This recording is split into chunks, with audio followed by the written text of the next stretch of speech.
Assalamualaikum warahmatullahi wabarakatuh. Alhamdulillah wassalatu wassalamu ala Rasulillah wa ala alihi wa sahbihi wa man tabi'ahu wa mawalah. Rabbi shrah li sadri wa yassir li amri wa hlul 'uqdatam min lisani yafqahu qawli. Jamaah yang dimuliakan Allah Subhanahu wa taala, Bekoms SD Islam Al Azhar, Bumi Serpong Damai.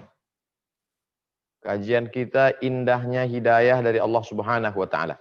Kalau kita berada di tengah malam, di tengah lautan, jauh dari daratan, tidak bisa membedakan mana timur, mana barat. Lalu kemudian kita melihat ke atas langit dan nampak di sana ada bintang utara, sehingga dengan tampaknya bintang itu kita tahu posisi kita di mana, kemana kita harus menepi, maka penunjuk arah itu disebut dengan hidayah. Penunjuk arah. Lalu kemudian kalau kita pergi ke suatu daerah, pertama kali kita melewati daerah jalan itu, kita tidak tahu petanya, tidak tahu arahnya. Kemudian kita melihat ada pamflet besar menuju kota yang sedang kita tuju. Misal dari Jakarta ke Bandung. 100 km lagi Anda akan sampai. Maka pamflet itu disebut dengan hidayah, penunjuk arah. Karena dengan melihat itu kita sudah tahu di mana posisi kita, berapa jam lagi kita sampai, apakah minyak cukup atau tidak. Dari dua sampel contoh yang tadi saya sebutkan itu menunjukkan bahwa hidayah artinya menunjukkan arah supaya orang tidak dalam keadaan kebingungan. Oleh sebab itu Nabi Muhammad SAW datang 14 abad yang lalu ketika umat manusia dalam keadaan kebingungan. Kullu syai'in laisa fi mahallihi. Begitu ungkapannya dalam Ar-Rahiq Al-Makhtum. Segala sesuatu tidak pada tempatnya. Maka orang menyembah roti yang dibentuk dari tepung gandum, lalu kemudian disembah. Tak tahu arah. Maka datanglah Nabi Muhammad SAW menunjukkan arah yang benar. Ini arah yang benar. Maka hidayah itu terbagi pada dua. Hidayah yang pertama adalah sebelum masuk ke dalam agama Islam, kita minta supaya diberi hidayah untuk masuk menjadi seorang muslim dan mengakui Allah sebagai Tuhan yang disembah dan mengakui Nabi Muhammad SAW sebagai Rasul utusan Allah Subhanahu wa taala. Makanya Nabi mendoakan musuh-musuhnya, Allahumma hdi qaumi fa innahum la ya'lamun. Berikanlah mereka hidayah karena mereka berbuat salah itu karena tidak tahu kebenaran. Itu hidayah yang pertama. Dari tidak Islam menjadi Islam. Dari tidak mengenal Allah menjadi ma'rifatullah. Dari tidak mengikut Nabi Muhammad SAW menjadi pengikut Nabi Muhammad. Itu hidayah. Lalu kemudian yang kedua adalah kalau memang kita ini sudah dapat hidayah, bertuhan kepada Allah, bernabi kepada Nabi Muhammad SAW, kenapa kita masih minta hidayah? Ihdinas siratal mustaqim.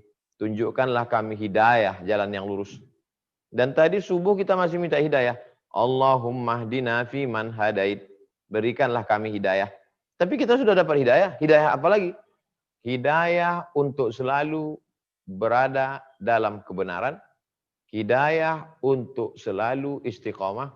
Hidayah untuk sholat tepat waktu. Hidayah hatinya supaya mendengarkan kata-kata ulama. Hidayah untuk selalu membaca Al-Quran. Itu jenis hidayah yang kedua. Jadi hidayah yang pertama adalah secara umum, global. Dari tidak menyembah Allah menjadi menyembah Allah. Dari tidak mengakui Nabi Muhammad menjadi mengakui Muhammadur Rasulullah.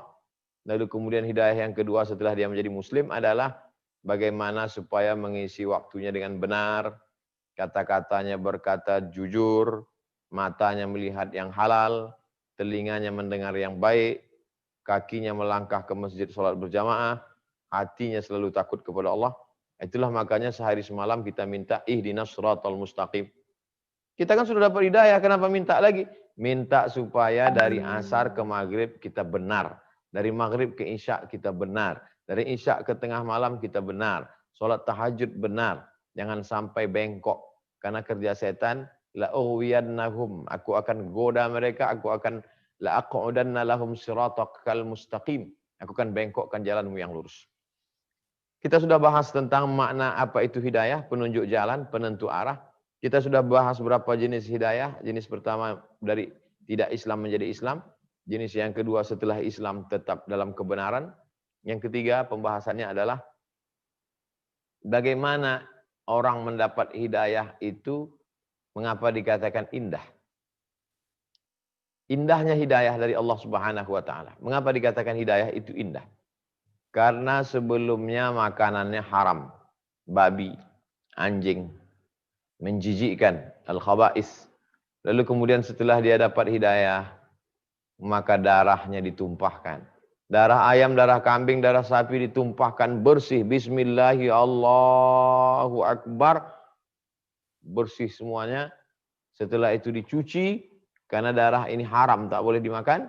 Innamal khamru wariman alaikumul maitatu waddamu. Diharamkan bagi kamu bangkai dan darah. Ada sapi ditabrak mobil, bangkai. Ada ayam ditabrak truk, bangkai. Tapi kalau sempat disembelih atas nama Allah, Bismillahi Allahu Akbar, tumpah darahnya, bersih dagingnya, dicuci bersih, hilang kuman-kuman bakteri, maka halallah dia dimakan. Bagaimana kotor najisnya sapi yang darahnya bercampur aduk dengan daging, bahkan darahnya tidak keluar karena otaknya sapi itu ditembak. Lalu setelah itu dibelah, tidak dicuci, diletakkan di atas pemanggang, dibolak-balik tidak terlalu matang, lalu kemudian dimasukkan ke dalam roti, dicampur dengan timun, dengan wortel, dengan kentang, dengan bumbu, dimakan. Medco, sapi gila. Akibat apa? Akibat dari tidak hidayah sesuai tuntunan yang dibawa oleh Nabi Muhammad sallallahu alaihi wasallam. Diminum khamar. Induk dari segala dosa adalah khamar. Bagaimana orang minum khamar, baunya, mabuknya, muntahnya, sakitnya, kotornya, belum lagi efek kesehatannya, merusak ginjal, merusak limpa, merusak jantung, buah pinggang, paru-paru. Begitu datang Islam, gosok gigi, bersih. Laula an asyqa ala ummati la amartuhum bisiwak. Kalaulah tidak memberatkan bagi umatku, sudah lama mereka kusuruh bersiwak inda kulli shalah, setiap mau salat bersiwak. Jadi setelah mendapat hidayah, mengikut jalan yang dibawa oleh Nabi Muhammad SAW, dari mulai makanannya, sampai hewannya, sampai cara mencari makannya, begitu indah, karena dari yang haram kepada halal, halalan thayyibah, yang halal dan yang baik. Dan ini dari segala aspek kehidupan. Dari mulai makanan, minuman, pakaian, cara berkeluarga, beranak, beristri, bersuami, sampai kepada aturan negara. Karena dalam Islam itu ada namanya ibadah, fikih, sholat, zakat, puasa, haji. Ada namanya fikih muamalah, interaksi sosial, jual beli, dagang, gadai menggadai, bagi hasil, mudharabah, permodalan syariah. Ada yang namanya fikih siasah politik, bagaimana cara mengangkat pemimpin, bagaimana caranya memilih pemimpin, wa amruhum syura bainahum, ada namanya ahlul halli wal aqdi. Jadi Islam tidak hanya agama yang mengajarkan tentang zikir, Islam tidak hanya mengajarkan tentang hubungan personal manusia dengan Allah, tapi Islam adalah agama yang mengatur segala aspek. Idza waqa'az dzubabu fi ina'i ahadikum, kalau masuk lalat ke dalam tempat air minum kamu, air terbuka, tiba-tiba masuk lalat ke dalam, falyughmishu, maka celupkanlah lalat itu. Fa inna fi ihda jinahaihi da'an wa fil ukhra syifaan. Karena di dalam salah satu sayapnya itu ada mengandung bakteri penyakit kuman, tapi di salah satu sayap yang lain, di situ ada penawarnya, obatnya. Apa maknanya? Kalau lalat masuk ke tempat air minum saja dibahas dalam Islam, kalau masuk WC saja dibahas kaki mana yang lebih duluan, kaki kiri atau kaki kanan, saat keluar WC juga dibahas kaki kanan lebih dulu dari kaki kiri, mengucapkan ghufranaka, mau makan juga mengingat Allah, Allahumma barik lana fima razaqtana, melihat wajah di cermin juga mengingat Allah, kama hasanta khalqi fa hasin khuluqi. Begitulah Islam mengatur segala aspek kehidupan, dari mulai yang bersifat pribadi, personal, tapak kaki, tapak tangan. Idza akala ahadukum falyakul biyamini, kalau kamu makan pakai tangan kanan. Wa idza syariba ahadukum falyashrab biyamini, kalau kamu minum pakai tangan kanan. Fa inna syaitana ya'kulu bishimalihi wa yashrabu bishimalihi, karena setan makan pakai tangan kiri dan minum sampai dengan tangan kiri. Begitulah indahnya Islam yang mengatur segala aspek kehidupan manusia, dari mulai ideologi keyakinan, sampai politik, sampai keamanan, sampai kebudayaan, budaya-budaya Arab yang bertentangan dengan syariat Islam ditolak oleh Nabi Muhammad SAW. Penyembahan berhala, 360 berhala dihancurkan di sekitar Ka'bah. Islam mengajarkan la ilaha illallah. Tidak ada yang disembah benar-benar disembah. Yang layak disembah hanya Allah Subhanahu wa taala. Monoteisme, meyakini hanya satu tunggal esa tak berbilang. La ilaha illallah Muhammadur Rasulullah sallallahu alaihi wasallam. Kalaulah bukan karena indahnya hidayah Islam, maka sampai hari ini nenek moyang kita tidak mengenal bagaimana cara makanan halal, bagaimana berhubungan dengan cara baik dan halal, bagaimana jual beli yang halal bersih dari riba, tipu daya muslihat. Maka kemudian datanglah Islam menjelaskan itu semua. Bersihlah kuku-kuku kita. Azfaraka kukumu. Inna syaitana yaq'udu man qala minha. Setan duduk di kuku yang panjang. Lalu kemudian man akala basalan. Siapa yang makan bawang putih, bawang merah. Faliya'tazil masjidina hadza. Siapa yang makan bawang putih, bawang merah, belum gosok gigi, baunya kemana-mana. Jangan dekat ke masjid kami ini. Pakaian juga bersih. Maaf, beribu maaf. Sampai ceboknya, sampai bagaimana buang air kecilnya diatur. Nabi SAW membelah pelepah korma, dia tusukkan ke suatu makam. Sahabat bertanya, kenapa engkau tusukkan ini? Innahuma la yu'azzabani. Penghuni kubur ini kena azab. Wa ma yu'azzabani fi kabir. Dia diazab bukan karena dosa besar.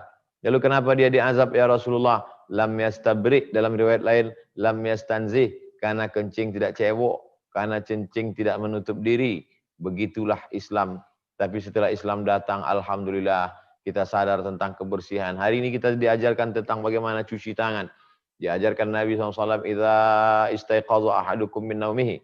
Kalau kamu bangun dari tidur, fala yughmis yadahu. Maka jangan masukkan tangannya ke dalam ina. Maka hendaklah dia mencuci dulu tangannya. Setelah cuci baru boleh tangan masuk ke dalam bejana tempat air. Li'annahu la yadri aina batat yaduhu, karena dia tidak tahu tangannya kemana-mana saja saat dia tertidur. Begitulah Islam mengajarkan kita indahnya hidayah Islam. Dulu orang kalau bertemu bawaannya takut, cemas, ngeri. Jangan-jangan ini perampok, jangan-jangan ini penjahat, jangan-jangan ini penipu. Maka ketika kita bertemu dengan orang yang tidak kita kenal, dari mana kita tahu ini orang seakidah dengan kita? Idza iltaqa rajulani, kalau bertemu dua orang, siapa yang paling mulia di antara mereka? Awwalu man yabda'u bis salam, orang yang pertama kali mengucapkan salam. Ketika kita bertemu pertama kali, bawaannya adalah curiga. Tapi kemudian kita ketemu, assalamualaikum warahmatullah, maka yang pertama kali keluar dari mulutnya adalah salam. Semoga engkau diselamatkan Allah.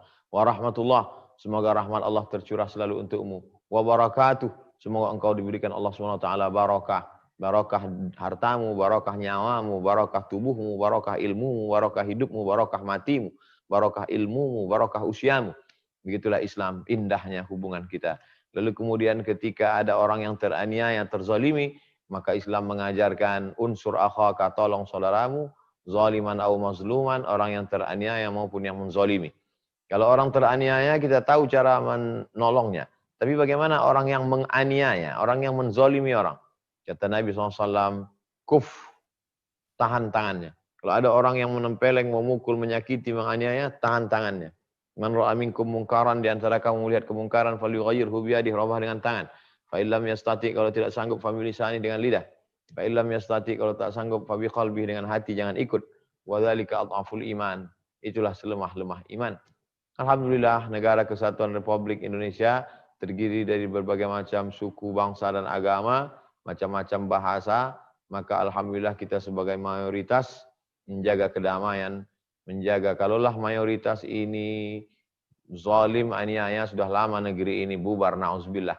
Tapi karena kita menjaga persatuan, kesatuan, utuh kita sebagai negara kesatuan Republik Indonesia, ini adalah bagian juga dari hidayah. Maka dibacakan dalam preambul pembukaan Undang-Undang Dasar 1945, atas berkat rahmat Allah dan keinginan luhur bangsa Indonesia, dengan ini menyatakan kemerdekaannya. Ini tetap kita jaga, kita wariskan sebagai warisan keindahan yang dibawa oleh nenek moyang kita sampai ke zaman perjuangan, mengusir Belanda dan Jepang sampai kita merdeka. Kemudian sampailah hari ini, indah negeri ini, baldatun thayyibatun wa rabbun ghafur. Saya kira sebagai pengantar dialog kita petang ini, itu sekelumit tentang indahnya hidayah dari Allah Subhanahu wa taala. Mudah-mudahan bermanfaat. Selanjutnya kita lebih banyak dialog interaktif. Saya serahkan ke protokol. Terima kasih. Wassalamualaikum warahmatullahi wabarakatuh.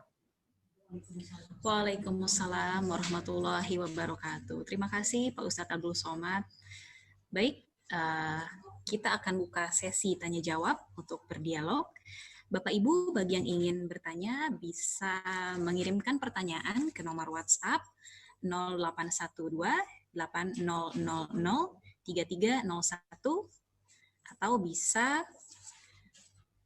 memanfaatkan fitur raise hand pada Zoom meeting. Sekali lagi kami beritahukan untuk Bapak Ibu yang ingin mengirimkan pertanyaan boleh ke nomor WhatsApp 0812 8000 3301.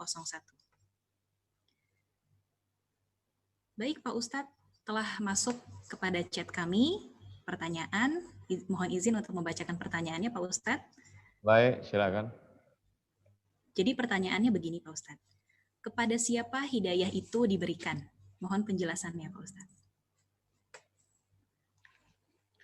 Zalikal kitabu la raiba fih. Itulah kitab, maksudnya Al-Quran, la raiba fih. Tidak ada keraguan di dalamnya. Hudan.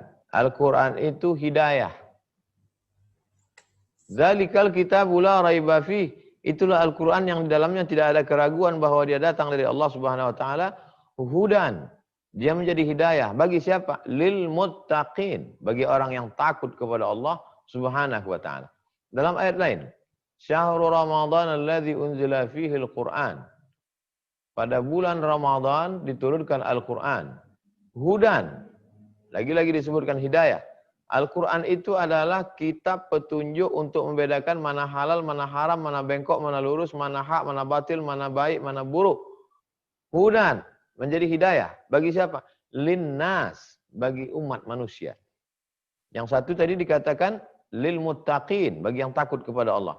Yang satu katakan linnas, bagi manusia. Tidak ada kontradiktif. Lalu apa maksudnya? Al-Quran, kitab hidayah, petunjuk bagi manusia yang takut kepada Allah Subhanahu wa ta'ala. Maka ketika melihat gunung meletus, melihat tsunami, melihat erupsi, melihat awan hitam yang keluar, melihat debu yang menyembur dari gunung, tiba-tiba jatuh ke bawah, mengena kepada sapi kambing, langsung daging-dagingnya terbakar, hilang. Datang rasa takut manusia. Kalau begitu kita akan mati, kita akan sakit, kita akan menderita. Apa yang bisa menyelamatkan kita? Maka datanglah Nabi Muhammad SAW. Setelah Nabi meninggal dilanjutkan oleh para ulama, al-ulama warasatul anbiya. Inilah hidayah. Maka kemudian kita sampaikan itu sebagai seorang ustadz, menyampaikan innama anta munzir, wahai ustaz, engkau hanya pemberi peringatan, lasta alaihim bimusaitir, engkau tidak bisa paksa orang. Saya tak bisa paksa orang membawa pedang, kamu mesti ikut hidayah Islam. Tidak. Saya hanya menjelaskan saja. Setelah dijelaskan, innama anta munzir, engkau hanya memberi peringatan, lasta alaihim bimusaitir, kau tidak kuasa untuk memaksa orang. Qulil haqqa min rabbik, katakan kebenaran datang dari Allah. Fala takum minal mumtarin, maka jangan kamu termasuk orang yang ragu. Al-haqqu min rabbik, kebenaran itu datang dari Allah Subhanahu wa taala. Ud'u ila sabili rabbik, ajaklah orang ke jalan Allah. Ajaklah manusia ke jalan hidayah ini dengan cara apa? 3 cara. Bil hikmah, dengan cara yang santun. Wal mau'izatil hasanah, suri tauladan yang baik, dengan perilaku kita, dengan tindak tanduk kita, dengan kata-kata yang baik sudah, dengan perbuatan kita, dengan kejujuran kita, dengan keamanahan kita. Kalau ada orang yang mengajak berdebat, wajadilhum, debatlah billati hiya ahsan, dengan cara yang baik. Jadi kalau ada hari ini orang mengatakan saya belum dapat hidayah. Hidayah itu tersebar dari mulut para ulama. Tiap hari ada tausiah, ada fanpage, ada Instagram, ada channel YouTube Ustaz Ahdi Dayat, Ustaz Arifin Ilham almarhum, Ustaz Abdullah Gimnastiar, AA Gim, Ustaz Das'an Latif dan para ashatis kita, maka tidak ada halangan lagi. Makanya di antara doa Allahumma hdina, beri kami hidayah, wahdi bina, orang lain mendapat hidayah melalui kami, waj'alna sababan liman ihtada, jadikanlah kami ini menjadi penyebab hidayah. Jadi kalau ada grup-grup WhatsApp dengan grup itu menebarkan hidayah, lanjutkan. Kalau ada Instagram, dengan Instagram itu kita mendapat hidayah, teruskan, follow. Kalau dengan ada Facebook, dengan kajian-kajian channel YouTube, dengan kajiannya kita mendapat hidayah, maka ikuti. Tapi kalau hanya menjauhkan kita daripada hidayah, jauhkan. Karena kita dituntut untuk menjauhkan diri dari perbuatan mungkar. Inilah tentang makna hidayah dan siapa saja yang hidayah, dan kita mencari hidayah itu. Bagaimana sahabat dulu mencari hidayah? Dia tinggal di sebuah komunitas penyembah api orang Persia. Dia kemudian pergi menuju negeri Syam. Lalu kemudian dia lanjutkan perjalanan, akhirnya dia sampai ke kota Al-Madinah Al-Munawwarah, menempuh jalan dari Persia sampai ke Madinah. Lihat peta berapa kilometer pagi, petang, siang, malam demi untuk mendapatkan hidayah. Sahabat-sahabat Nabi datang ke Madinah untuk mencari, menjumpai Nabi Muhammad SAW untuk bersyahadat di depan Nabi, asyhadu an la ilaha illallah wa asyhadu anna Muhammadar Rasulullah. Oleh sebab itu, bagi yang sudah mendapatkan hidayah, alhamdulillah. Bagi yang belum, kita terus sampaikan dakwah ini kemanapun, ke penjuru bumi. Lalu kemudian kita senantiasa mendoakan saudara-saudara kita, Allahumma hdi qaumana fa innahum la ya'lamun. Berikanlah saudara-saudara kami yang belum dapat hidayah, semoga mereka mendapat hidayah, karena mereka berbuat salah karena tidak tahu, tidak kenal dengan Allah Subhanahu wa taala. Demikian, wallahu a'lam bishawab. Baik, terima kasih Pak Ustadz atas penjelasannya. Selanjutnya sudah ada lagi nih Pak Ustadz yang ingin mengajukan pertanyaan melalui fitur raise hand, yaitu Bapak Mukmin. Ya, terima kasih. Halo. Silakan Pak Mukmin. Cek. Assalamualaikum warahmatullahi wabarakatuh. Waalaikumsalam warahmatullahi wabarakatuh. Alhamdulillah. Al-Mukarram Ustadz Abdul Somad. Pertama saya mengungkapkan kebanggaan saya dan teman-teman sudah bisa bergabung dengan Ustadz. Kami doakan mudah-mudahan Ustadz sehat walafiat, Ustadz. Amin. Bisa berbagi ilmu untuk umat Islam dan bangsa Indonesia khususnya dan kami yang sekarang ini. Amin. Ustadz, Amin. dari yang saya simak tadi ada beberapa yang saya rangkum dalam sebuah pertanyaan, bahwa hidayah itu kan ada dua ya, yang tadi sudah sampaikan. Kemudian ada juga kesan bahwa hidayah itu sepertinya harus dicari. Juga. Saya melihat ada satu kisah yang sampai sekarang menjadi polemik.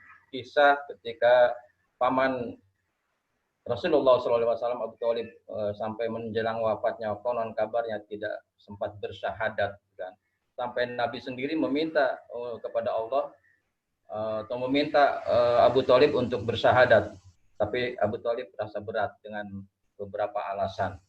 Yang menjadi pertanyaan, kenapa Abu Thalib yang begitu berjasa kepada Islam, bahkan kepada pribadi Nabi Muhammad sendiri, Allah tidak mengizinkan Nabi Muhammad untuk menyampaikan hidayah tersebut. Yang kedua, Nabi Muhammad kan diberi wewenang untuk memberikan syafaat di yaumil kiamah. Mungkin orang yang tidak berjasa saja diberi syafaat di yaumil kiamah. Kenapa pamanda Nabi yang begitu berjasa sampai turun firman Allah, innaka la tahdi man ahbabta walakinallaha yahdi may yasha. Ini Ustaz, bagaimana mempertemukan dua hal tersebut ya dengan kisah Rasulullah tersebut. Kemudian sekaligus Ustaz, kami ini sebagai pendidik di TK, SD, SMP, SMA Al-Azhar BSD ya, ada beberapa kasus juga tentang berkaitan dengan hidayah. Misalnya, ada orang tua murid kami yang neneknya itu mu'alaf pada usia 80 tahun. Ya. Padahal menurut anaknya itu sudah berjuang sejak sekian tahun. Konon kabarnya 60 tahun kami menanti supaya nenek itu bersyahadat dan akhirnya bersyahadat. Ya. Itu artinya seberapa sih wewenang yang Allah berikan kepada kami sebagai pendidik untuk mengantarkan anak didik itu mendapatkan hidayah, dan seberapa kuat ya Allah titipkan pesan kepada kami sebagai pendidik itu untuk melanjutkan supaya anak-anak itu istiqomah dengan hidayahnya gitu. Demikian Ustaz Abdul Somad, jazakumullah atas jawabannya. Yang pertama, setiap kisah dalam kehidupan Nabi SAW itu mesti dilihat dari berbagai aspek. Dalam kasus Nabi dengan Abu Thalib, maka di situ poin pentingnya adalah bagaimana kita mengajak orang sampai sakaratul maut. Jangan pernah bosan, jangan pernah berhenti. Karena Nabi SAW waktu itu saat Abu Thalib sakit itu Nabi datang, wahai paman bersahadatlah. Tapi kemudian orang kafir Quraisy, Abu Jahal, Abu Lahab juga mengatakan jangan bersahadat. Karena engkau berarti meninggalkan agama nenek moyang kita. Nabi mengatakan bersahadatlah. Jadi di situ ada proses tarik menarik. Apa pelajaran yang bisa kita ambil? Jangan pernah berhenti berdakwah sampai orang mati, betul-betul mati sakaratul maut. Saudara-saudara kita yang sakit di ruang ICU masih belum mati, saat kita datang kita mesti sampai akhirnya laqinu mautakum, talqinkanlah ke telinga orang yang mati itu la ilaha illallah. Itu aspek terpenting dari pelajaran Nabi dengan Abu Thalib. Yang kedua, ada seorang ulama namanya Syekh Ahmad Zaini Dahlan. Syekh Ahmad Zaini Dahlan, mufti mazhab Syafi'i di Makkah Al-Mukarramah. Syekh Ahmad Zaini Dahlan itu menulis kitab judulnya tentang Abu Thalib dapat hidayah. Jadi Syekh Hasyim Asy'ari, kalau sanad kitab Sahih Bukharinya, Syekh Hasyim Asy'ari mengambil sanad hadis dari Syekh Mahfud At-Tirmasi. Syekh Mahfud At-Tirmasi mengambil hadis dari Syekh Abu Bakar Shatta. Syekh Abu Bakar Shatta mengambil sanad hadis dari Syekh Ahmad Zaini Dahlan. Nah, gitu ke atas. Jadi dia mufti di Makkah Al-Mukarramah. Dia mengatakan Abu Thalib itu dapat hidayah. Hanya saja tidak bersyahadat. Tidak sempat syahadat keluar dari mulutnya. Dia sebelum meninggal itu bersyair. Laqad alimtu anna dina Muhammadin khaira adyanil bariyah. Laulal malamah wa hidharil masabbah lawajadtani samhan lidzalika ad-dini mubayyina. Laqad alimtu anna dina Muhammadin khaira adyanil bariyah. Aku tahu bahwa agama Muhammad itu adalah agama yang paling bersih, paling baik, paling bagus kata dia. Dia mengakui itu. Laulal malamah wa hidharil masabbah. Kalaulah bukan karena takut dikecam dan dicaci maki, lawajadtani samhan lidzalika ad-dini mubayyina. Pastilah engkau dapati aku menerima agama Muhammad itu mubayyina, secara nyata. Dan kita tahu bahwa pada saat dia meninggal itu posisi umat Islam amat sangat lemah. Belum hijrah, di bawah tekanan, di bawah embargo, dan orang kafir Quraisy amat sangat kuat waktu itu. Nah, jadi saya ingin menyampaikan bahwa ini termasuk masalah khilafiyah. Sampai mufti mazhab Syafi'i mengarang kitab tentang ini. Nah, ini tapi poin terpentingnya adalah jangan berhenti berdakwah kepada teman, kepada keluarga sampai betul-betul mati. Kalau masih setengah mati, tetap jangan berhenti berdakwah. Jangan baru sekali ajak, sekali SMS udah tobat. Saya tobat ngajak dia Pak Ustadz, nampaknya nggak akan berubah. Terus. Lalu kemudian tentang masalah 60 tahun diajak ke Islam, diajak ke kebaikan, tak terima. Malah di usia 80. Nah, jadi sebenarnya Ustadz, Bapak bertanya, ungkapan ini membenarkan ungkapan yang pertama. Jadi kalau Nabi SAW berdakwah sampai menjelang sakaratul maut, Abu Thalib, maka ternyata ini diamalkan oleh wali murid tadi. Bahwa orang tuanya sampai 60 tahun tidak menerima, tapi karena tidak berhenti terus-menerus, justru di usia ke-80.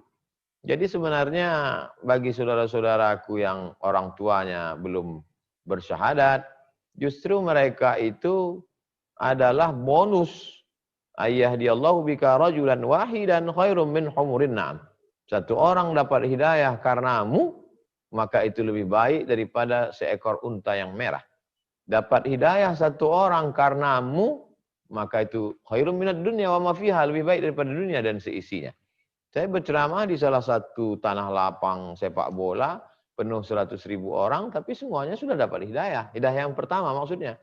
Tapi ada ibu yang bukan ustazah, bukan LCMA, bukan penceramah, Tapi dia hubungan baiknya dengan emaknya, dengan adiknya, dengan ayahnya, dengan kakaknya. Dia mu'allaq. Terus mereka menyangka nanti kalau adik kami ini nikah dengan si fulan masuk Islam, kami akan kehilangan saudara, nanti dia dari radikal, dia nanti menjadi mengejek olok-olok kami. Ternyata sangkaan mereka tidak betul. Ternyata saudara kami itu setelah masuk Islam lebih lembut, lebih sopan, lebih baik. Dulu dia datang kepada kami setahun sekali, sekarang dia datang tiap bulan, bawa makanan, orangnya rajin bersedekah, rezekinya berlimpah. Jadi justru ini menjadi iklan dakwah. Jadi jangan pernah berhenti, kita hanya disuruh Allah Ta'ala menyampaikan, masalah urusan Allah biarlah Allah yang mengurus, masalah urusan kita yang ngurus. Urusan kita berakhlakul karimah, menawarkan syahadat, berbuat baik, masalah dia menerima atau tidak, itu kita serahkan kepada Allah SWT. Karena kalau kita selalu menganggap keberhasilan, Allah tidak lihat berapa orang yang kita ajak bersyahadat, yang dilihat adalah keseriusan dan kesungguhan kita. Masalah berapa orang itu urusan Allah Subhanahu wa taala. Demikian, wallahu a'lam bishawab. Baik, terima kasih Pak Ustadz atas pemaparannya. Intinya selagi hayat masih dikandung badan ya Pak Ustadz, maju terus.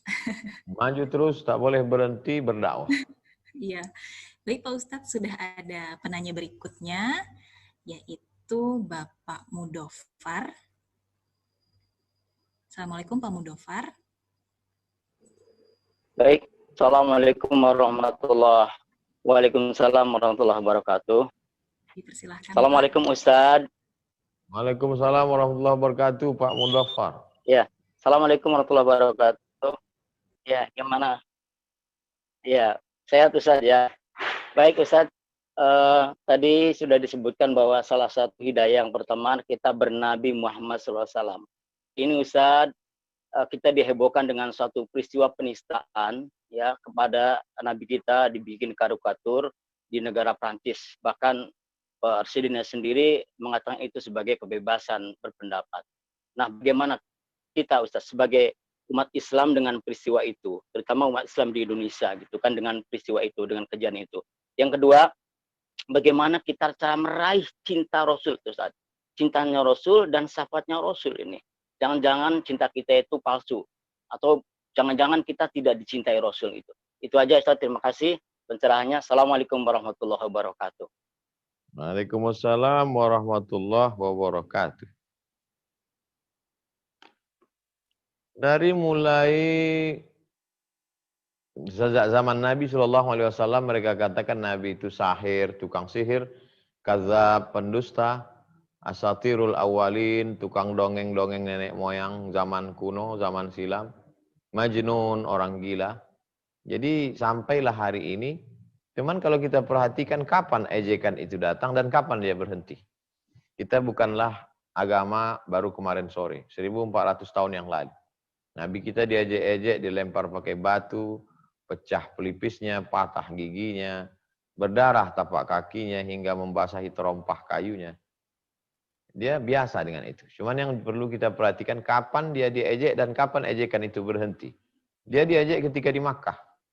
Dia diejek ketika pada tahun ketiga perang Uhud ketika kalah. Ketika kita kuat maka ejekan itu berhenti. Dulu tidak ada orang yang berani mengejek Nabi SAW. Karena kalau ada yang mengejek, Sayyidina Umar akan memasang pasukan dari mulai kota Madinah sampai orang Tegak mengejek itu. Jadi kalau ada orang Irak mengejek Nabi, pasukan itu akan berdiri dari kota Madinah, berbaris tidak putus sampai ke Irak. Untuk menunjukkan bahwa kita kuat. Wa a'iddu lahum mastata'tum min quwwah. Persiapkanlah untuk mereka, tunjukkan kekuatanmu. Meriwatil khail, tali-tali kekang kuda. Turhibuna bihi aduwallahi wa aduwakum.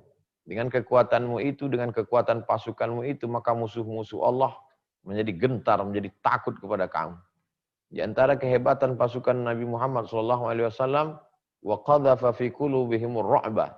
Di dalam hati musuh itu ada ketakutan masirata syahrin, dalam sebulan perjalanan. Ini kota Makkah, rata-rata tempat-tempat musuhnya itu sebulan perjalanan. Ke atas negeri Syam sebulan perjalanan. Ke kanan Irak sebulan perjalanan. Ke bawah Yaman sebulan perjalanan. Ke kiri atas Mesir sebulan perjalanan. Baru mendengar nama Muhammad dan pasukannya sallallahu alaihi wasallam, bergetar hati musuh itu. Kenapa? Karena kekuatan pasukannya. Bukan karena istana yang megah. Nabi Muhammad SAW tidak meninggalkan istana. Bukan karena kasurnya yang terbuat dari emas. Karena kasur Nabi hanya pelupa korma yang dianyam, kalau dia tidur berbekas pundaknya. Tapi karena kekuatan iman. Mereka hanya takut kepada Allah Subhanahu wa Ta'ala. Lalu kenapa mereka sekarang berani mengejek, mengolok kita? Karena kita lemah. Karena kita terpecah belah. Kata Nabi SAW, kamu nanti akan seperti makanan yang diperebutkan di atas meja makan. Satu menarik pahanya, satu menarik lehernya, satu menarik habis semua. Aqillatun nahnu yawma idzin ya Rasulullah, apakah jumlah kami waktu itu sedikit ya Rasulullah? Bal antum kasirun, jumlah kamu banyak. Lakinnakum ghusa'un ka ghusa'is sail. Ka ghusa'is sail, tapi kamu seperti buih di tengah lautan, terombang-ambing, dipukul ombak, dihempas gelombang, tak ada kekuatan sama sekali. Ternyata zaman yang diprediksi Rasulullah itu adalah hari ini. Oleh sebab itu ini merupakan salah satu wasilah menyadarkan umat Islam dalam tidur panjang. Kalian yang tertidur hari ini, lihatlah Nabi yang kalian cintai, diejek-ejek, diolok-olok. Tapi respon yang berlebihan juga kita tidak inginkan. Yang kita mau dengan ejekan ini, umat Islam semakin semangat menyekolahkan anaknya ke pondok pesantren. Dengan ejekan ini, umat Islam semakin semangat untuk punya kekuatan. Dengan ejekan ini, umat Islam semakin semangat untuk menggalang persatuan ekonomi umat. Dengan ejekan ini, para penguasa-penguasa umat Islam semakin tahu mana kawan, mana lawan, mana musuh dalam selimut. Oleh sebab itu jangan sampai kita tertipu dan terpukau. Kekuatan yang hari ini yang sangat efektif bukan dengan memancung kepala saudara kita, tapi adalah dengan embargo ekonomi. Duta besar Perancis di Mesir menghubungi Syekh Azhar, Grand Syekh Azhar, pimpinan tertinggi Al-Azhar, tempat kami belajar dulu, meminta supaya umat Islam mencabut boikot ekonomi produk-produk Perancis. Maka Syekh Ahmad At-Tayyib dengan Syekh Ali Jum'ah, ulama karismatik Mesir, mengatakan tidak ada tawar-menawar dengan penghina Nabi Muhammad SAW. Kita punya kekuatan yang luar biasa, walaupun kita sebagai konsumen, tapi kalau produk-produk ini diboikot, maka mati pergerakan ekonomi. Umat Islam besar. Oleh sebab itu, maka dengan cerdas, dengan cermat, insya Allah dibalik semua ini ada hikmah yang luar biasa. Ini pemersatu umat. Demikian. Wallahu a'lam bishawab.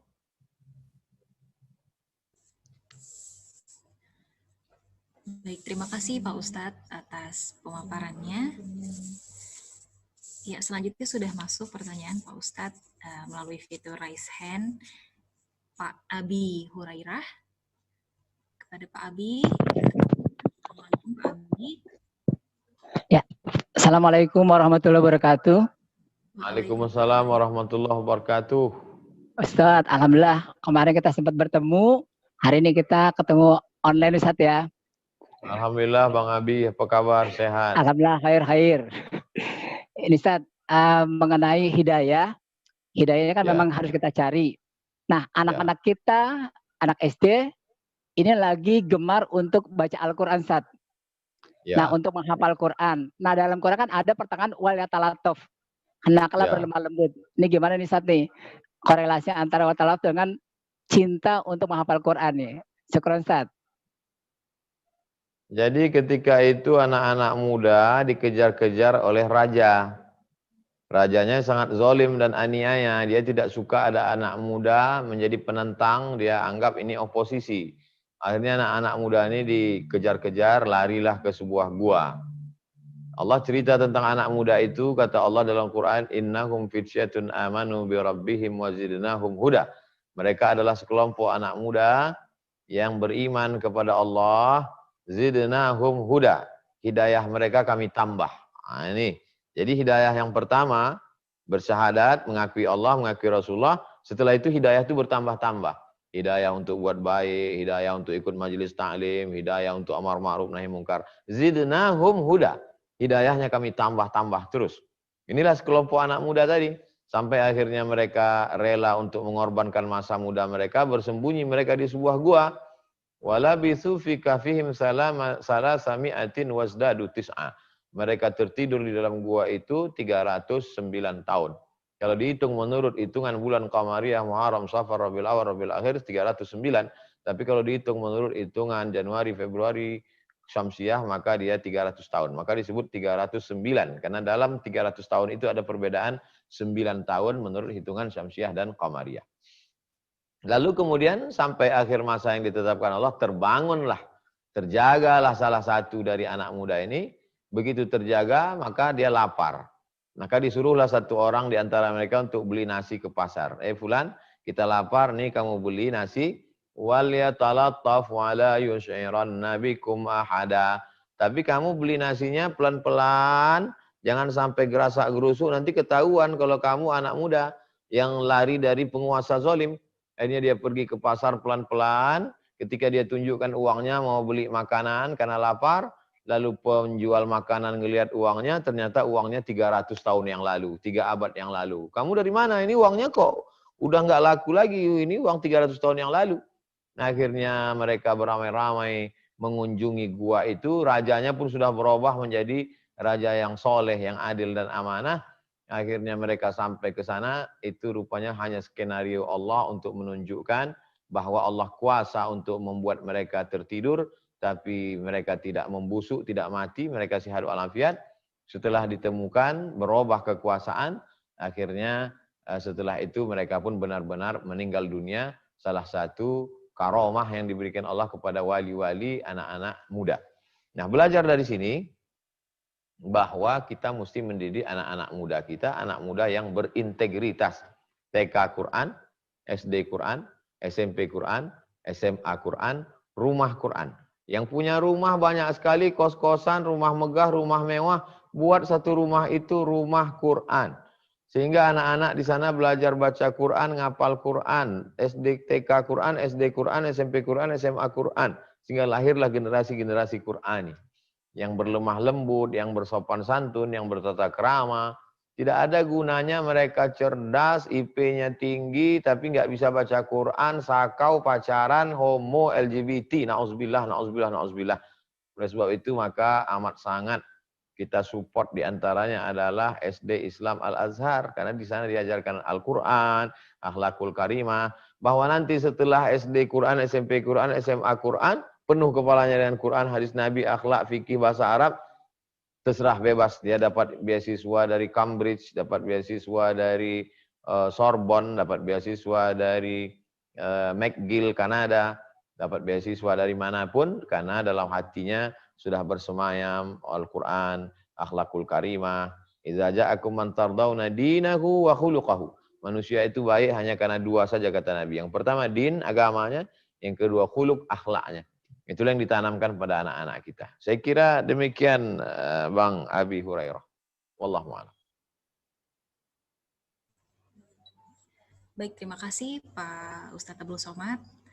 Selanjutnya sudah masuk lagi Pak Ustadz pertanyaan melalui layanan chat. Izin untuk membacakan pertanyaannya Pak Ustadz.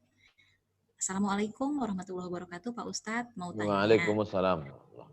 Kalau ada seseorang menzolimi kita dan meminta maaf saja tidak mau, dan orang yang dizolimi itu selalu mendoakan biar dia dapat hidayah, tetapi tidak juga dapat hidayah. Pertanyaan saya, bagaimana kalau orang ini selalu menguji kesabaran kita dan kadang memancing kita emosi? Apa ada doa khusus untuk orang seperti ini, Ustadz? Mohon pencerahannya. Wassalamualaikum warahmatullahi wabarakatuh. Waalaikumsalam warahmatullahi wabarakatuh. Uiddat lil muttaqin. Allah menjanjikan surga kepada orang yang bertakwa. Sifat orang yang bertakwa itu yang pertama, alladzina yunfiquna fis sarra'i wad dharra. Dia bersedekah pada saat lapang dan sempit, bersedekah pada saat kaya dan miskin, bersedekah pada saat senang dan susah. Wal kaziminal ghaiz, mampu menahan amarah, wal afina 'anil nas, memaafkan orang lain. Nah, ini yang Ibu sebut tadi, wal afina 'anil nas, yang ketiga dia mampu memaafkan orang lain. Setelah dia maafkan, malah dia doakan, ya Allah, ini orang menganiaya saya, ngejek saya, ngumpat saya, ngeribah saya, beri dia hidayah. Lalu setelah berdoa bertahun-tahun, dia tidak juga dapat hidayah. Apakah Allah tertidur? La ta'khudhuhu sinatun wala naum. Allah tidak tidur. Lalu kenapa hidayah itu tak juga kunjung datang? Yudhillu bihi katsiran wa yahdi bihi katsira. Banyak orang yang disesatkan Allah, banyak orang yang diberi hidayah oleh Allah. Yahdi bihi katsira, banyak yang diberi hidayah oleh Allah. Yudillu bihi, tapi banyak yang disesatkan Allah. Ini orang termasuk yang disesatkan. Loh, kalau begitu ada orang yang disesatkan Allah. Ya, mengapa dia disesatkan Allah? Wa ma yudillu bihi illal fasiqin. Karena dia fasik. Fasik itu apa artinya? Hidayah sudah datang tiap hari tapi dia tidak mau terima. Dia sudah tahu kebenaran, dia sudah tahu mana yang benar, mana yang salah, tapi yang salah itu terus dia buat. Akhirnya Allah murka, dia fasik, maka Allah sesatkan dia sebagai hukuman di dunia. Maka kalau ada orang mendoakan saudaranya, orang itu tidak berubah, bukan Allah tidak mengabulkan doanya, tapi Allah sedang menghukum orang yang zalim itu, dan kemudian Allah menambah pahala dia terus. Andai orang itu berhenti, maka dia berhenti berdoa. Tapi karena orang itu tetap dalam kesesatannya, sebagai hukuman dari Allah, yang sesat makin nyungsek, makin lama, makin jatuh, makin jauh ke dalam neraka jahanam. Yang berdoa semakin banyak pahala, semakin naik derajatnya. Jangan pernah berhenti berbuat baik. Jangan pernah berhenti berdakwah. Jangan pernah berhenti berdoa. Karena kita beramal bukan karena respon orang. Kita beramal bukan karena sifat orang. Kita beramal karena Allah Subhanahu wa taala. Itulah tauhid yang murni, la ilaha. Bukan karena respon orang. La ilaha. Bukan karena sikap orang. Illallah. Tapi karena Allah semata. Demikian. Wallahu a'lam bishawab.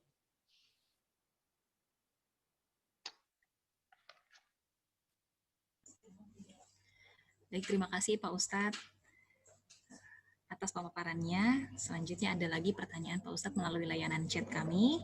Pertanyaannya adalah, mohon maaf, karena sudah masuki azan asar, mungkin kita akan mendengarkan azan asar terlebih dahulu ya Pak Ustadz ya. Baik, ya. Mohon waktu Bapak Ibu, mari sama-sama kita dengarkan azan asar.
kembali sesi tanya jawab. Nah, ini yang menarik sekali Pak Ustadz, ada salah satu dari murid kami yang bertanya. Assalamualaikum Pak Ustadz Abdul Somad.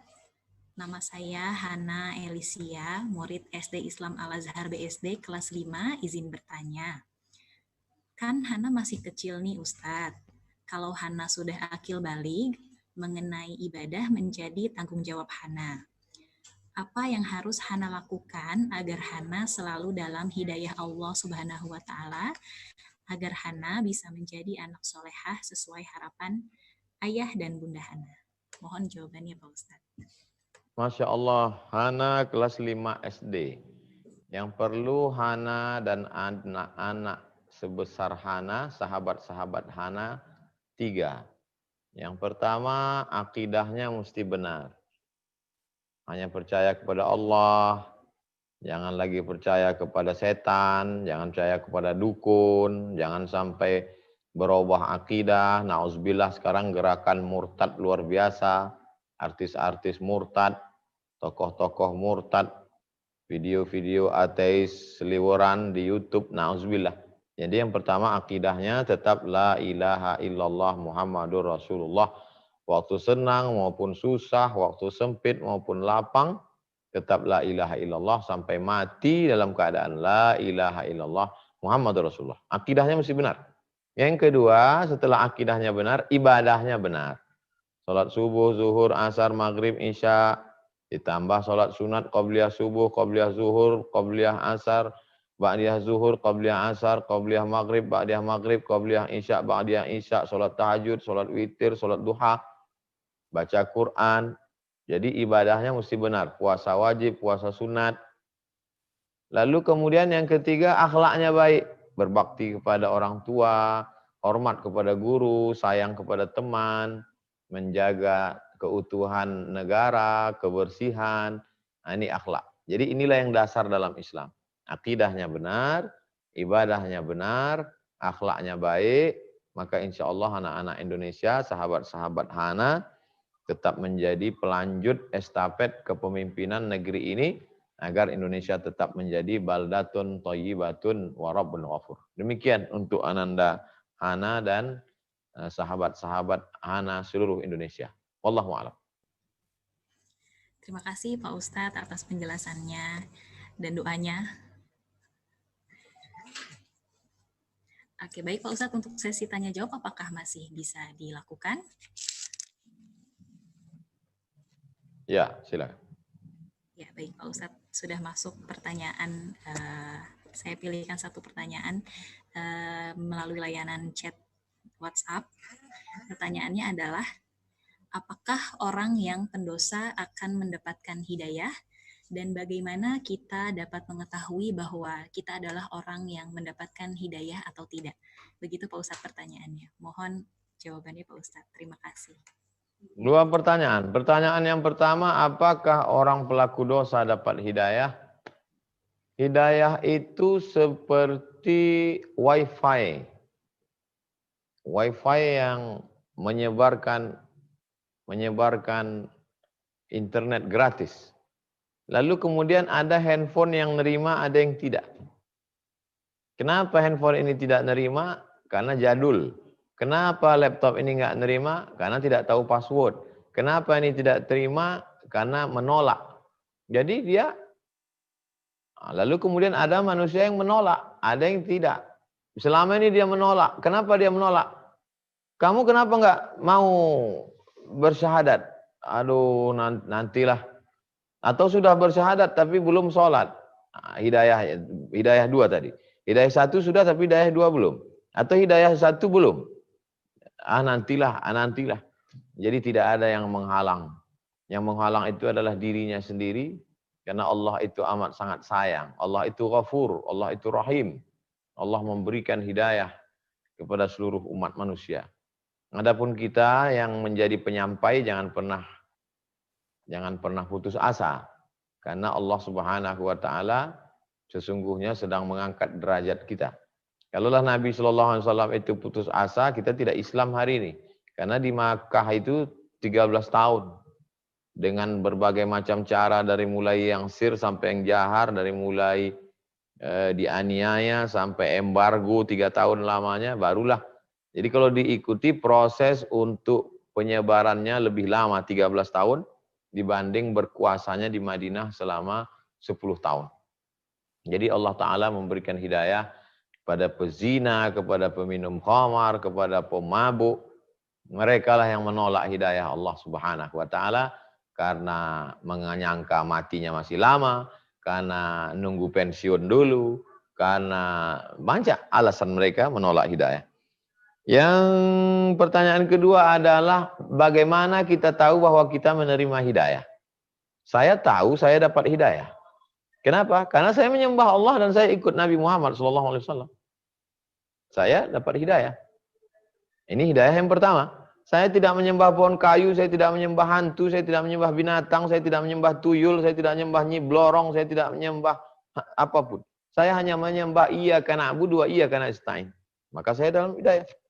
Ya, hidayah yang kedua adalah hidayah untuk mengikuti kebenaran. Saya mendapat hidayah. Dari mana Ustaz tahu Ustaz dapat hidayah? Aku tahu bahwa Allah ridha kepadaku. Dari mana engkau tahu bahwa Allah ridha kepadamu? Ketika aku ridha menerima ketetapan Allah terhadap diriku. Begitu disebutkan dalam kitab Al-Fathul Mubin bi Syarhil Arba'in. Kita bisa tahu Allah ridha atau tidak kepada diri kita. Dari mana cara mengukurnya? Setinggi apa kita ridha menerima ketetapan Allah. Kalau kita ridha salat 5 waktu, raditu billahi rabba wa bil islami dina. Kalau kita ridha mengeluarkan harta kita untuk zakat, wakaf, infak, sedekah. Kalau kita ridha menyerahkan nyawa kita untuk agama Allah, berarti kita diridhai Allah. Tapi kalau kita masih pikir-pikir, maka sesungguhnya kita sendiri dapat menilai diri kita.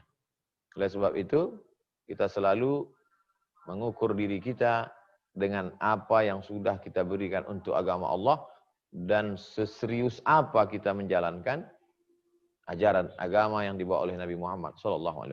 Demikian, Allahu a'lam bishawab.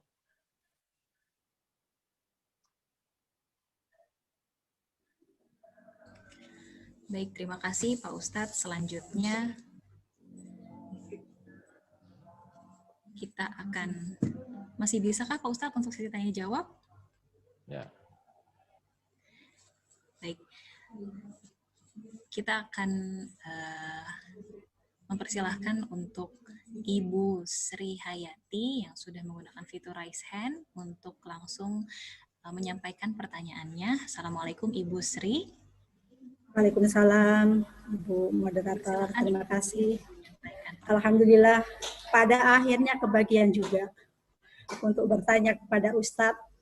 Pada kesempatan ini terus terang mudah-mudahan hadirnya Ustadz di sini bisa memberi kita semua untuk mendapat hidayah Allah Subhanahu wa taala. Oke Ustadz, pada kesempatan ini saya ingin menanyakan, kalau tadi sudah dipaparkan bahwa hidayah itu harus dicari.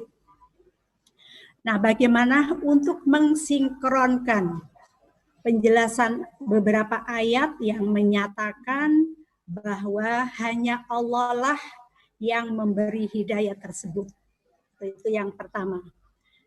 Kemudian saya sebagai ibu, sebagai istri ataupun sebagai guru, mungkin nasihat yang bisa Ustadz berikan kepada kami seperti apa supaya kami bisa melaksanakan atau berupaya untuk memperoleh hidayah Allah sehingga kami ini menjadi seorang ibu yang baik, seorang istri yang baik, seorang guru yang baik.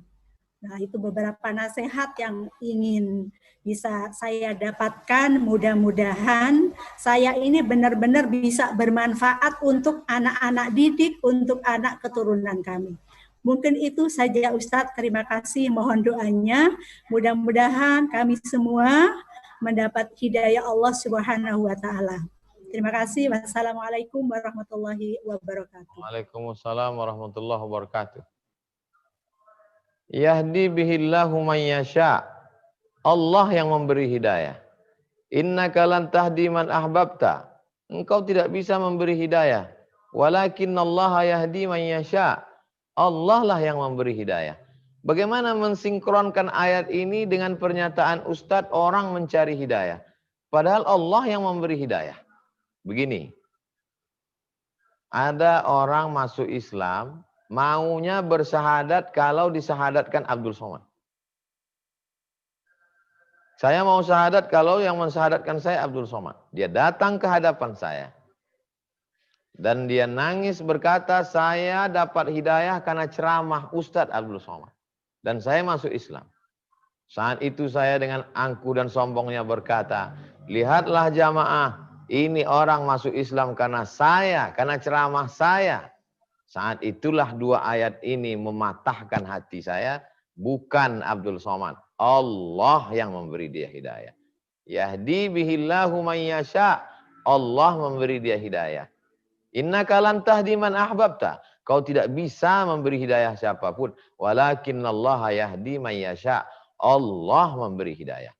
Oleh sebab itu maka orang yang tauhidnya bersih, dia tidak lagi berkata saya, dia tidak lagi berkata aku, tapi dia katakan Allah. Ketika dipuji oleh orang, Allahu Akbar. Ketika dipuji oleh orang, Subhanallah, Maha Suci Allah. Saya tidak ada apa-apa di sini. Jadi connect-lah antara hubungan orang mencari hidayah, kita menyebarkan hidayah, kita membacakan kitab hidayah. Al-Quran ini hudan linnas. Yang kita bicarakan ini hidayah. Tapi begitu ada orang dapat hidayah, kenapa ucapan kita seperti orang yang belum dapat hidayah?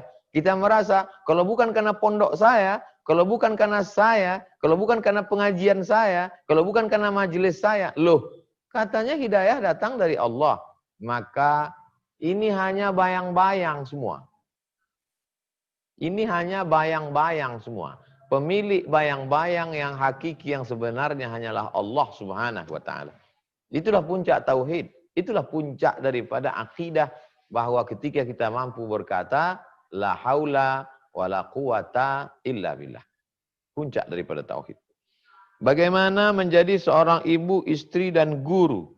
Kalau menjadi ibu, jadilah ibu yang menebarkan hidayah. Anakku, kau kukandung 9 bulan 10 hari, kususukan 2 tahun, kulahirkan meregang nyawa, aku rela tidak beli baju baru agar kau sekolah nak, maka aku tak ingin kau menjadi koruptor, aku tak ingin kau jadi makan sogo, aku tidak ingin kau menjadi pecandu narkoba, aku tidak ingin kau murtad nak. Saat itu ibu sedang menebarkan hidayah. Menjadi guru, maka ketika seorang guru berkata, murid-muridku, aku tidak ingin kalian pulang kemari waktu alumni reuni kalian belikan kami mobil, tidak.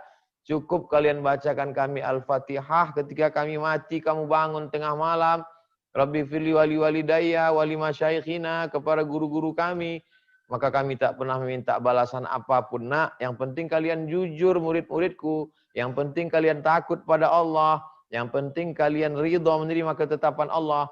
Saat itu kita sesungguhnya sebagai guru yang menebarkan hidayah. Menjadi seorang istri, pulang suaminya membawa duit 1 koper dolar Singapura, dia katakan, Bang, Mas, AA, aku tidak ingin kau pulang dengan ini banyak, tapi ini menarik kita dalam neraka jahanam. Biarlah kita hidup bersahaja, yang penting anak-anak kita jangan makan haram, yang penting kita bisa tenang melaksanakan ajaran Allah dan Rasulullah. Maka saat itu seorang istri sedang menebarkan hidayah. Kalau tidak, maka kita sesungguhnya justru menjadi jauh daripada hidayah. Saya kira demikian Ibu. Wallahu a'lam bishawab. Terima kasih Pak Ustadz atas penjelasannya. Ada satu pertanyaan lagi Pak Ustadz yang menyangkut ibadah kita yang pertama kali akan dihisap nanti. Pertanyaannya begini Pak Ustadz. Assalamualaikum warahmatullahi wabarakatuh. Waalaikumsalam. Pak Ustadz, bagaimana cara untuk memberikan keyakinan saat sholat bahwa sholat kita sudah baik? Begitu pertanyaannya Pak Ustadz, mohon penjelasannya. Kita hanya siapkan map, siapkan pas foto, siapkan ijazah, siapkan akte kelahiran, siapkan fotokopi KTP, siapkan fotokopi paspor, lengkapi semuanya, siapkan surat rapid test. Setelah lengkap semua, bawalah. Bahwa berkas ini diterima atau tidak diterima, itu bukan urusan kita. Urus saja urusan kita, yang urusan selanjutnya itu urusan panitia penerimaan berkas. Lebih kurang begitu logika berpikirnya. Ceboknya benerin, istinjaknya betulkan, jangan sampai menetes najis, fikih toharohnya betul, jangan sampai air wuduknya air mustakmal, lalu kemudian bersihkan 3, bersih tempat, bersih badan, bersih pakaian, bersih hati. Allahu Akbar, ikut rukun syarat wajib sunat, hindari yang makruh, hindari yang batalkan. Dari mulai takbiratul ihram sampai salam, betulkan makharijul huruf, tumakninah, rukun syarat, rukun 13, bersih semua. Berdoa kepada Allah, taqabbal minna salatana wa siyamana wa qiyamana wa ruku'ana wa sujudana wa taqasyu'ana wa ta'abudana wa tammim taqsirana. Setelah itu serahkan kepada Allah Subhanahu wa taala. Kita hanya disuruh ngambil bambu, pasang tali pancing, pasang pancing, kasih cacing, kodok, katak, letakkan di kolam. Masalah ikannya datang atau enggak datang, urusan Allah Subhanahu wa taala. Urus urusan kita, biarkan Allah mengurus urusan Allah. Jangan kita sibuk memikirkan urusan Allah sampai kita tidak mengurus urusan kita. Kira-kira begitu lebih kurang. Wallahu a'lam bishawab. Terima kasih Pak Ustadz. Apakah masih bisa untuk sesi tanya jawab Pak Ustadz? Kita sampai jam berapa jadwal? Maunya sampai maghrib. Tapi mungkin sudah banyak sekali pertanyaan yang sudah dijawab oleh Pak Ustadz ya, Pak Ustadz. Karena keterbatasan waktu juga, nampaknya kita harus mengakhiri sesi tanya jawab ini ya Pak Ustadz ya. Mohon maaf kepada Bapak Ibu jamaah yang pertanyaannya belum sempat disampaikan. Punten sekali mohon maaf karena keterbatasan waktu. Untuk itu kami mohon izin kepada Pak Ustadz untuk langsung memimpin doa penutup kajian online hari ini. Dipersilahkan Pak Ustadz Abdul Somad. Saya hari ini ada 5 webinar. Jam 8 pagi, jam 10, jam 2, ini saya ragu jam 3 atau jam 4. Kalau jam 3 berarti sudah lewat, atau jam 4, setelah itu malam jam 8. Jadi 5 jam. Ini sudah hampir 1 SKS. Nah, oleh sebab itu saya mohon maaf kepada Bapak Ibu atas kesilapan, tidak semua pertanyaan bisa dijawab. Mohon maaf atas segala kata-kata yang tidak berkenan di hati. Maka minta maaf kepada manusia, tidak merendahkan kita. Dan minta ampun kepada Allah, menaikkan derajat kita. Beristighfar dan kita berdoa kepada Allah. Astaghfirullahalazim. Astaghfirullahalazim. Astaghfirullahalazim. Alladzi la ilaha illa huwal hayyul qayyum wa atubu ilaih. A'udzubillahi minasyaitonirrajim. Bismillahirrahmanirrahim. Alhamdulillahirabbil alamin arrahmanirrahim maliki yaumiddin. Iyyaka na'budu wa iyyaka nasta'in. Ihdinas shiratal mustaqim. Shiratal ladzina an'amta 'alaihim ghairil maghdubi 'alaihim waladdallin. Amin. Allahumma shalli 'ala sayyidina Muhammad wa 'ala ali sayyidina Muhammad. Allahumma hdi qaumana fa innahum la ya'lamun. Berikan hidayah kepada tetangga kami, teman kami, sahabat kami, kawan sekantor kami, keluarga kami yang belum dapat hidayah Islam. Matikan mereka dalam la ilaha illallah Muhammadur Rasulullah. Allahumma hdina wahdi bina. Yang sudah mendapat hidayah Islam, maka tetap berikan hidayah dalam berbuat baik, berucap baik, beribadah baik. Hidayah jenis yang kedua. Wahdi bina, berikan kami hidayah. Berikan orang lain mendapat hidayah. Waj'alna sababan liman ihtada. Jadikan orang lain mendapat hidayah dengan melalui perantaraan kami. Allahumma hdinas siratal mustaqim. Berikan kami jalan yang lurus. Shiratal ladzina an'amta 'alaihim, jalan yang Kau berikan kepada mereka minan nabiyyin, para nabi, wasiddiqin, orang yang benar, wasyuhada, orang yang mati syahid, wassalihin, orang-orang yang saleh. Allahumma ja'al hadhil madrasata madrasatan 'azimatan takharraja minha al-ulama waz-zu'ama. Jadikanlah SD Islam Al-Azhar BSD menjadi sekolah yang dari tempat ini akan keluar para alim ulama, para pemimpin bangsa ini. Wahfaz abna'ana wa banatina min kulli su' wa syar. Jaga anak-anak kami dari segala perbuatan keji tercela. Allahumma dafa'ana al-ghala' wal waba' wal fahsya' wal riba wal zina wal munkar. Jauhkan negeri kami dari malapetaka, bencana, musibah, riba, zina, narkoba, perbuatan keji dan munkar.